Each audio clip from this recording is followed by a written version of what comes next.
Fala, galera! Por aqui, professor Marcos Enes, o Monstrão da Química, num formato mais descontraído. E esse, é claro, você já conhece, é o Química do Monstro.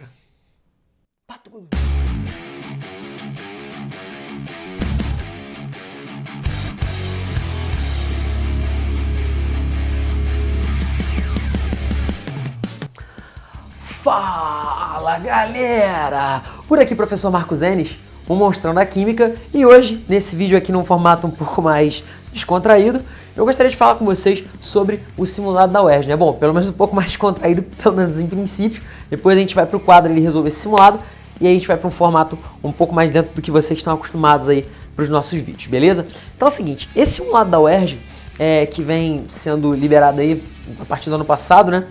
É um simulado bacana. O primeiro simulado também veio muito bem feito. A prova se desenvolve em cima de um texto base, né, inicialmente. E esse ano a gente tem aqui, deixa eu pegar aqui, eu tô com a prova aberta, um texto do Marcelo Gleiser. Eu acho sensacionais os textos desse cara, um físico brasileiro. É incrível, simplesmente sensacional. Tudo que ele escreve é muito bacana. Bom, eu particularmente, pelo menos, gosto muito do que o Marcelo escreve. E ele vem falando sobre a ciência, o bem e o mal. Se você tiver oportunidade, baixa a prova, tá disponível lá no site da UERJ, e se diverte aí com esse texto que é o maior barato. E aí vamos para dentro da parte de química, que é realmente o que interessa. Então na parte do texto base, né, logo após o texto base, vem algumas questões que... mas as questões humanas, né, são mais relacionadas diretamente ao texto base. E as questões de natureza, elas vão partindo também com motivações do texto base, mas não necessariamente são questões assim, é 100% texto base. Não, a de química, por exemplo, fala sobre dissolução de eletrólitos e relação com condutividade elétrica. Mas enfim, então a primeira questão de química é a questão de número 7, que fala sobre condutividade e dissociação, puxando aí alguma coisinha do texto base. A questão de número 37 fala sobre estequiometria simples. A questão 41 fala sobre isomeria plana, percentual, sobre fórmula estrutural, né? Quantas fórmulas possíveis você vai ter e quanto cada isômero vai representar de percentual. A questão de número 43, que fala sobre a relação entre a solubilidade e a estrutura, né? Junto com a polaridade dos compostos orgânicos. Bem bacana a questão 43, fácil, mas muito sagaz. E depois a gente vem com a questão 45, é isso? São 5 questões só de química, tranquilo. E a questão 45, que dá um pouquinho mais de trabalho, mas nada de muito absurdo, que é sobre diluição de soluções, beleza? Então vamos fazer o seguinte, estão aqui as 5 questões, vamos para o quadro e vamos resolver juntos essas 5 questões aí do simulado da UERJ, beleza? Então, partiu! De volta para o nosso formato tradicional, quadro, vamos nessa? Então, eu vou fazer agora a leitura da primeira questão, a questão que vem associada ao texto base, questão de número 7, que já está aí na tela para você. A condutividade elétrica está associada à presença de íons dissolvidos em fase aquosa.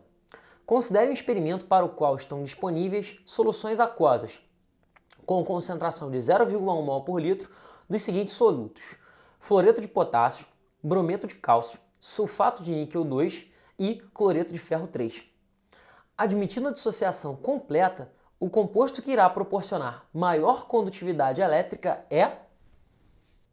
Pessoal, então para fazer essa relação entre a condutividade elétrica e a concentração das soluções, a gente precisa fazer a dissociação dos eletrólitos. Inicialmente você pensa, todas as soluções são soluções 0,1 molar, ou seja, 0,1 mol por litro. Então elas vão ter todas a mesma condutividade. Pessoal, recapitula rapidinho. Qual é a relação entre a condutividade elétrica e os compostos iônicos? Quanto maior for a quantidade de íons em solução, maior vai ser essa condutividade elétrica, beleza? Por quê? Condutividade elétrica em soluções iônicas, em compostos iônicos dissociados, está associada ao quê? A mobilidade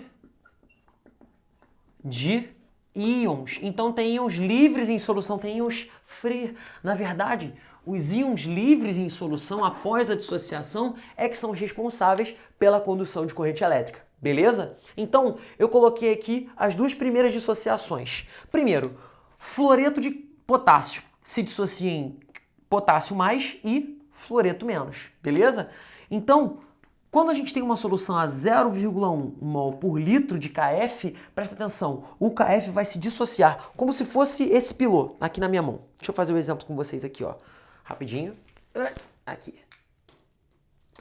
Beleza, ó, peguei o pilô aqui. Fluoreto de potássio, K+, e F-, beleza? Então é o seguinte, quando eu separo esse pilô, ó, eu tenho, separa filho, um corpinho e uma tampinha, beleza? Então tem uma proporção de 1 para 1. Então quando o KF sofre dissociação, ele se separa em K+, e F-, beleza? Agora se eu tenho 15 KFs, eu tenho 15 de K+, e 15 de F-. Se eu tenho 0,9 KF, eu vou separar em 0,9 K+, e 0,9 F-. Ou seja, a proporção é de 1 na fase associada para 1 na fase dissociada. Foi ou não foi? Então a proporção estequiométrica ela vai ter que ser mantida. Presta atenção. Peguei os outros pilôs aqui.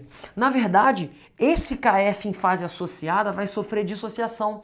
Então nós vamos passar a ter 0,1 mol por litro de K+, e 0,1 mol por litro de fluoreto. Então, para a solução de fluoreto de potássio, após a dissociação, nossa concentração total de íons vai ser igual à concentração de fluoreto mais a concentração de potássio. Quantos mols de íons nós teremos aqui? Quantos mols por litro de íons nós teremos? 0,1 mais 0,1, 0,2 molar, ou seja, 0,2 mol por litro de íons, beleza? Agora, para a solução de CaBr2, de brometo de cálcio. Pô, já mostrou não sei NOx, cara, aqui é uma questão objetiva. Você não precisava saber NOx, basta você se tocar que a proporção aqui é de, ó, índice 1 para o cálcio, vou formar um cálcio. Índice 2 para o bromo, vou formar 2 brometos, beleza? O NOx aqui, claro, o correto seria você pensar nisso aqui, com as cargas, com as fases aquosas, mas não pensou, filho? Eu quero que você marque lá a resposta correta, tudo bem? Então eu tenho brometo de cálcio. Aqui a proporção vai ser um pouco diferente. Repara, para cada 1 mol de brometo de cálcio, eu tenho 1 mol de cálcio e 2 de brometo. Seria a gente fazer uma análise da seguinte maneira, ó, eu tenho aqui o pilô vermelho na minha mão, agora eu botei a bundinha preta aqui também, beleza? Ó, eu tenho CaBr2, beleza? A cada mol de CaBr2 que se dissocia, eu vou formar, ó, 1 de Ca2+, e 2 mols aqui, ó, de Br-. Se ligou? A proporção aqui é de 1 para 2. Se ligou? A dissociação acontece de uma maneira um pouco diferente aqui. Então, na verdade, o que nós teremos na dissociação do brometo de cálcio seria isso aqui, ó. Se eu tenho 0,1 molar de CaBr2, quando ele se separa, quando ele sofre essa dissociação, a proporção aqui vai ser de 1 para 2. Então, nós vamos ter 0,1 molar de cálcio 2+, e 0,2 molar de brometo. Qual vai ser a concentração total de íons, então, dessa dissociação? A concentração de íons vai ser a concentração dos ânions mais a concentração dos cátions. 0,1 mais 0,2, 0,3 mols por litro. Opa! Eu já tenho uma molaridade maior, então provavelmente a solução de brometo de cálcio vai ter uma maior condutibilidade elétrica do que a solução de fluoreto de potássio. Por quê? Porque aqui nós teremos mais íons em solução, nós temos mais íons livres, então tenho mais movimentação de íons, eu tenho mais condutividade elétrica. Foi ou não? Vamos olhar então para as outras duas dissociações. Vou apagar aqui, claro, vou dar um espaço para você tirar o seu print. Printa aí, filhote. Printou? Agora eu vou colocar a dissociação da letra C e da letra D aqui, ó. Se liga. Opa, bora lá. Letra C e letra D. Galera, na letra C nós temos sulfato de níquel 2, beleza? NOx do níquel aqui, mais 2. Então, na verdade, o sulfato de níquel, ao se dissociar, eu tenho primeiro 0,1 antes da dissociação, beleza? E aí esse 0,1 vai se dissociar em níquel 2 e sulfato 2-, beleza? Então eu vou ter 0,1 molar de níquel e 0,1 molar de sulfato. Qual vai ser então a concentração total de íons? 0,1 mais 0,1, 0,2. Seguindo a mesma dinâmica que você acabou de ver comigo na letra A e na letra B, beleza? Igual a 0,2 mol por litro. Tranquilo? Ainda está perdendo para a outra alternativa, para a alternativa B, beleza? Está perdendo ainda para o CaBr2, que deu 0,3, beleza? Vamos lá. Letra D. Agora, no cloreto férrico, no cloreto de ferro 3, olha só a situação que a gente vai ter aqui. Eu tenho inicialmente, antes da dissociação, 0,1 mol por litro de FeSL3. Mas repara que a proporção aqui é de 1 para 1 para 3. Então, agora a brincadeira aqui é diferente.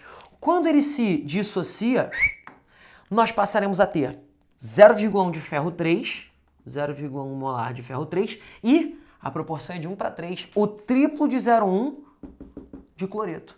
3 vezes 0,1, 0,3. 0,3 mols por litro. Galera, 0,1 mais 0,3 aqui superou geral. Qual vai ser a concentração de íons aqui?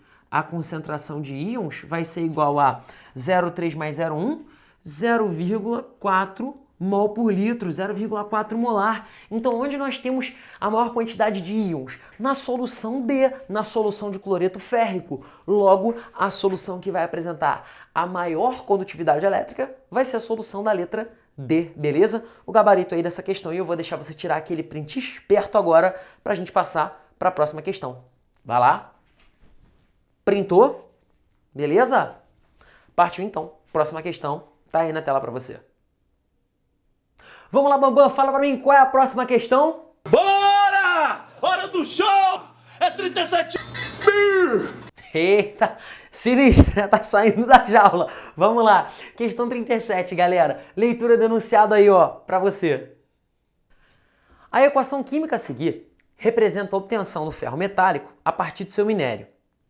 Admitido o rendimento de 100%, a massa de Fe2O3 em quilogramas necessária para a obtenção de 28 kg de ferro metálico corresponde a cálculo estequiométrico, o grande calo no pé de todo mundo aí na química. Gente, estequiometria é uma das partes mais legais de se trabalhar dentro da química. E é uma base muito forte que você constrói dominando o cálculo estequiométrico. E aqui no canal, você sabe, tem uma playlist, na verdade tem duas playlists. Uma só da base, que é só sobre cálculos químicos, e uma outra sobre cálculo estequiométrico, que é paulada direto, só os casos principais de cálculo estequiométrico. Beleza? Não manja de estequiometria? Para o vídeo, vai lá, dá uma estudada na nossa playlist de cálculo estequiométrico e de cálculos químicos e eu tenho certeza que você vai ficar monstrão em estéquio. Bora lá! Então, nessa questão, pessoal, o que o enunciado pede pra gente? Ele pede pra gente determinar qual vai ser a massa de Fe2O3 consumida, já que ele está no reagente, para poder gerar 28 kg de ferro. Qual é a primeira coisa que a gente faz? Filhão, eu quero falar do Fe2O3 em massa e eu quero falar do ferro também em massa. Ah, e o CO2? E o carbono? Cara, não importa pra gente. Nós estamos trabalhando só com ferro e óxido férrico, beleza? Então, de cara, viu massa na parada? O que você faz? Filho, massas molares, não tem nem conversa. Então as massas molares aqui vão ser... E, prova da UERJ, o que você faz? Vai lá no final, vê as massas molares na tabela e calcula a massa molar, tranquilo. Então como é que você calcula? A massa do ferro é 56. 2 vezes 56, 112. A do oxigênio é 16. 3 vezes 16, 48. 112 mais 48 dá 160 gramas por mol, só para a gente não perder tempo com massa molar. E aqui a massa molar do ferro é só você olhar e ver lá na tabela periódica. 56 gramas por mol. É olhar e ver, é isso aí. Vamos lá. Logo, já tenho tudo que eu preciso? Ué, antes de ir para a STEC, vou fazer bem devagarzinho aqui com vocês. Qual é a primeira coisa que a gente tem que fazer aqui? A proporção estequiométrica. Vamos acertar a proporção então. Na verdade, entre o Fe2O3 e o ferro. Vou escrever aqui, primeiro passo, qual é a proporção? Estequiometria simples, nada de bizonho aqui não. Nossa proporção é de 2 para 4. Dá para simplificar? Claro que dá. Se eu tenho 2 de Fe2O3 para 4 de ferro, eu posso simplificar de 1 para 2. Então, nossa proporção é essa aqui, ó. Para cada 1 mol de Fe2O3, nós temos 2 mols de ferro sendo formado, beleza? E aí, o que eu vou fazer aqui? Eu vou reescrever 1 mol de Fe2O3 em massa e 2 mols de ferro também em massa. E aí, fechou a proporção estequiométrica? Fechou, tá aqui nossa proporção estequiométrica. Agora, o segundo e último passo para a gente quebrar essa questão é fazer a estequiometria. Aquele passo, né, para matar a questão. Você que já assistiu as playlists está ligado. Estéquio. não é? Como é que eu faço a estéquio, então? Pessoal, é só reescrever o que está aqui na proporção nessas unidades adequadas. Se liga, vou escrever 1 mol de Fe2O3 em massa. Você sabe quanto vale? Sabe, pô, você calculou agora há pouco comigo, 160. Então, a cada 160 gramas de Fe2O3, nós temos 2 vezes 56 gramas de ferro. Beleza? Agora, o que ele quer saber? Qual vai ser a massa de Fe2O3, certo? Consumida, para a gente poder formar 28 kg de ferro. Putz, vou ter que passar de quilograma para grama, né? Não, não vai. Filhão, olha para cá. Análise dimensional. Aqui em cima você tem grama para grama, X para quilograma. Essa grama aqui em cima, essa unidade de grama, vai embora com essa aqui quando você executar a sua regra de 3. Então a resposta final sai em quê? Quilograma. Tudo bem? Beleza, então sem estresse com unidade. Depois, se liga. Quando você aprende regras de 3, você aprende pelo nome de razão e proporção, certo? Então sempre tem uma proporção, sempre tem uma razão aqui governando sua regra de 3. Então, na verdade, daqui para cá, repara, para esse 56 virar 28, eu só dividi por 2, certo? Então eu divido por 2, mas para esse 2 sumir aqui da frente, eu tenho que dividir por 2 de novo. Então, na verdade, em vez de dividir por 2, eu dividi por 4. Opa! Então, eu dividi por 4 desse lado, vou dividir também por 4 do lado de cá. Cara, olha o que você vai ter que fazer. 160 vezes 28 dividido por 112. Caraca! Então, eu acho muito mais fácil só dividir por 4. Aí, você fica à vontade para fazer o que você quiser. Na verdade, o x aqui, independente de qual seja a maneira resolvida, né, para escolher a maneira que você escolha para resolver isso aqui, independente de qual seja o seu método, você vai chegar à mesma resposta que eu. 160 dividido por 4 dá 40 kg de Fe2O3. Gabarito aí na nossa questão, letra A. B, show de bola? 40 kg, letra B. Tranquilo? Vou dar aquele espaço esperto para você printar. Printou. Show de bola? Beleza. Então, galera, cálculo estequiométrico, questãozinha tranquila. Agora, vamos à próxima questão, que já está aí na tela para você. Uma mistura formada por quantidades iguais dos isômeros planos de fórmula molecular C4H9F foi analisada em uma empresa para ser utilizada como matéria-prima. O resultado correto da análise revelou que cada isômero possui o seguinte percentual em massa. Pessoal, essa questão vai falar sobre isomeria plana, já que no enunciado ele fala dos isômeros planos de fórmula molecular C4H9F, tranquilo? Então a gente não vai precisar procurar carbono quiral, a gente não vai precisar falar sobre isomeria espacial. Aqui só vamos ver os isômeros planos, tranquilo? Então nosso objetivo é determinar quantas possibilidades planas nós temos para o composto de fórmula C4H9F e aí em cima dessas possibilidades determinar um possível percentual. Show? Vamos nessa então. Então C4H9F. Substitui esse flúor por um hidrogênio. C4H10 seria um hidrocarboneto de cadeia aberta e saturada, beleza? É algo do tipo um alcano. Aí eu faço a retirada de um hidrogênio e entro com um flúor aqui, formando um composto halogenado. Então, com certeza, o nosso composto halogenado inicial vai ter a seguinte fórmula estrutural. Vou colocar aqui, ó, possibilidades. Vamos lá, vamos à nossa primeira possibilidade. Primeiro eu vou colocar 4 carbonos organizados em uma cadeia normal. 1, 2, 3, 4 carbonos. E vou ligar um flúor a um desses 4 carbonos. Tá aqui, ó, F. Pronto. Tá aqui nossa primeira possibilidade.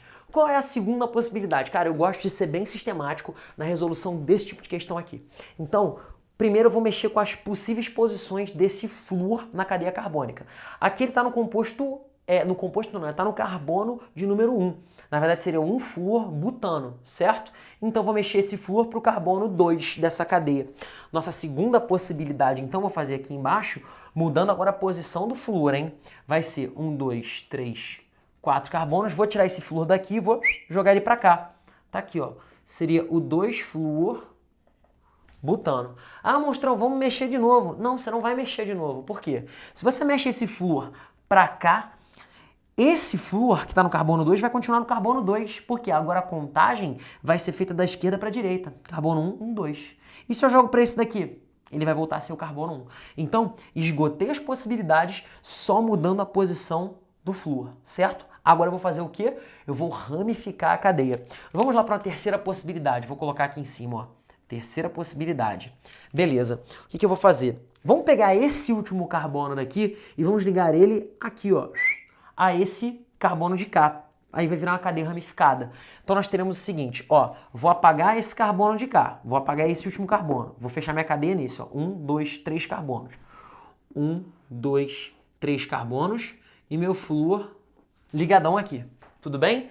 Arranquei esse carbono de cá aí, joguei ele pra cá. Tá aqui. Pup. Minha cadeia ramificada.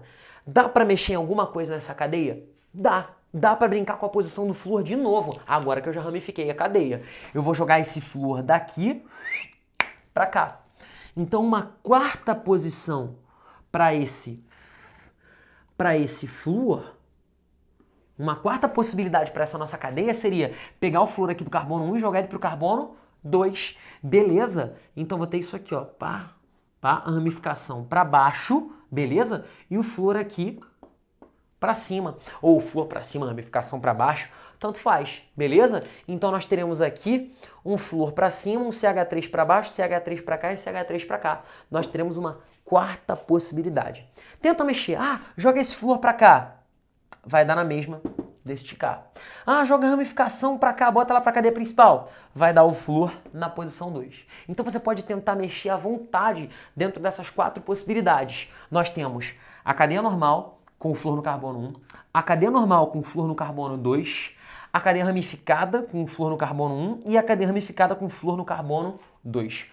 Quatro possibilidades. Supondo que eles estejam presentes em partes iguais e são isômeros, ou seja, eles têm a mesma fórmula molecular, mesma massa molar, logo nós teremos aqui, depois de explorar todas as possibilidades, que foi nosso primeiro passão aqui, a gente vai para o segundo passo, que é o quê? Explorar um possível percentual. Segundo passo, para a gente fechar a questão, o percentual. Galera, são 4 compostos, então se eles estão presentes em frações iguais, em partes iguais, cada um deles representa quanto? 25%. Mostrão, como é que você sabe que é 25%? Filhote, 25% que você vai fazer o seguinte raciocínio.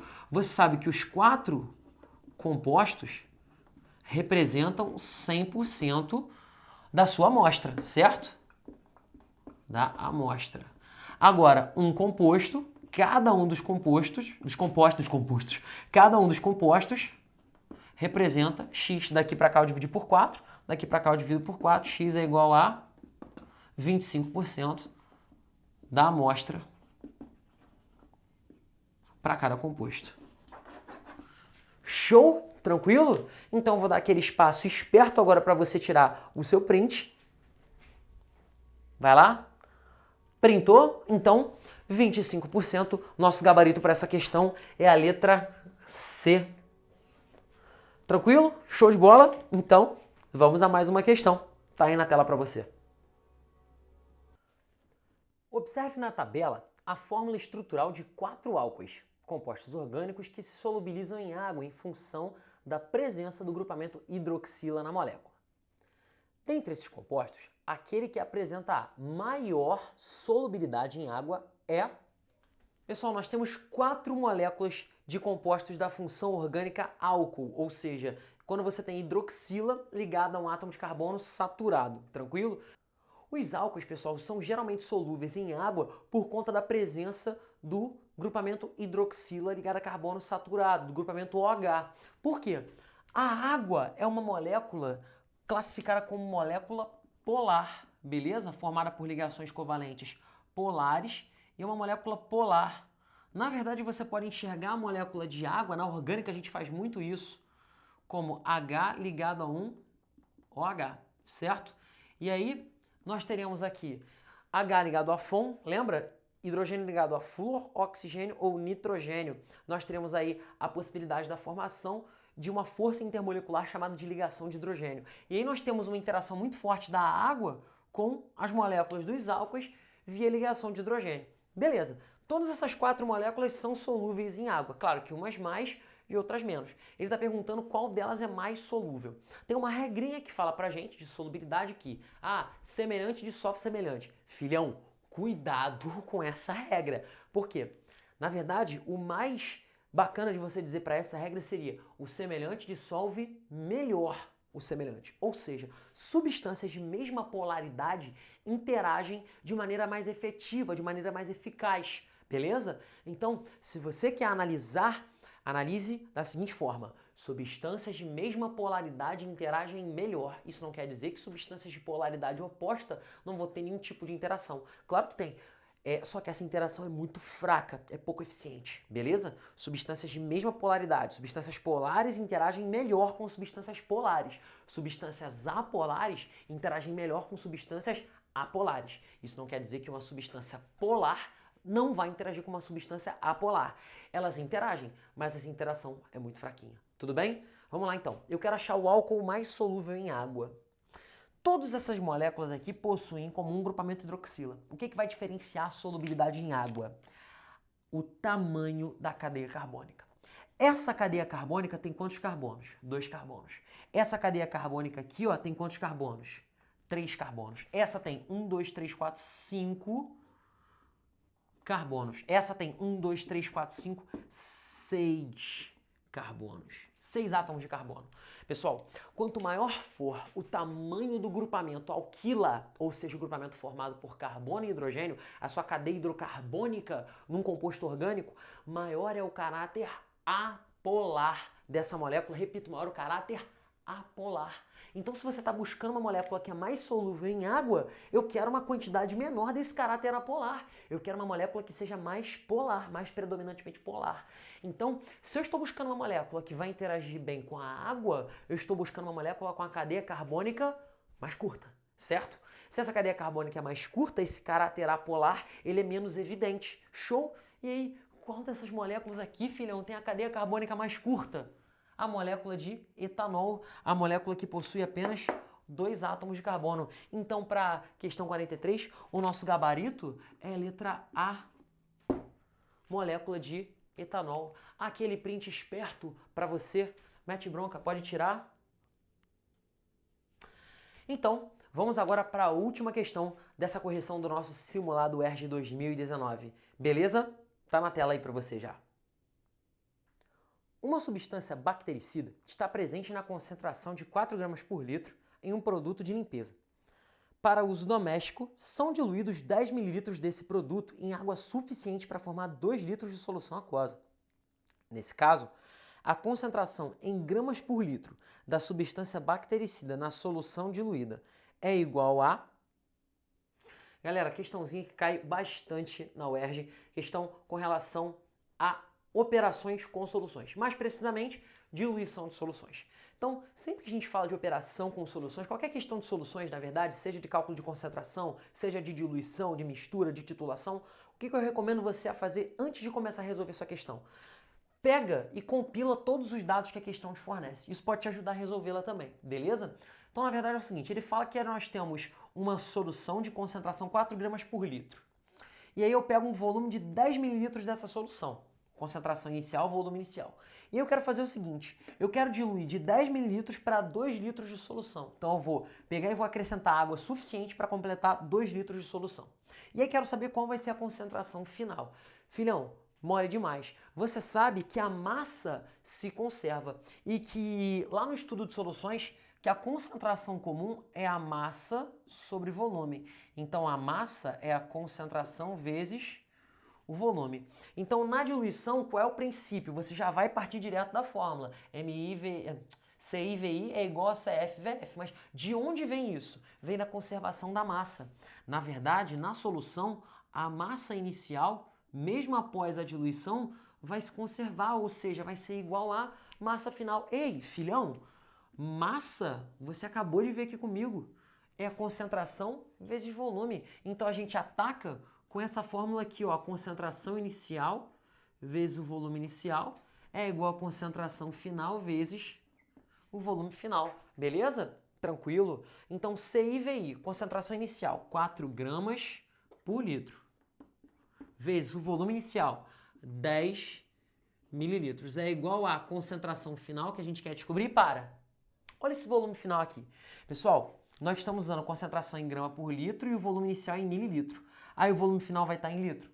Não posso. Eu tenho que ter as mesmas unidades de volume para poder cortar essa unidade com essa aqui. E aí chegar ao resultado final com a concentração em grama por litro. Então, das duas, uma. Ou você passa de mililitro para litro, ou você passa de litro para mililitro. Eu prefiro passar de litro para mililitro.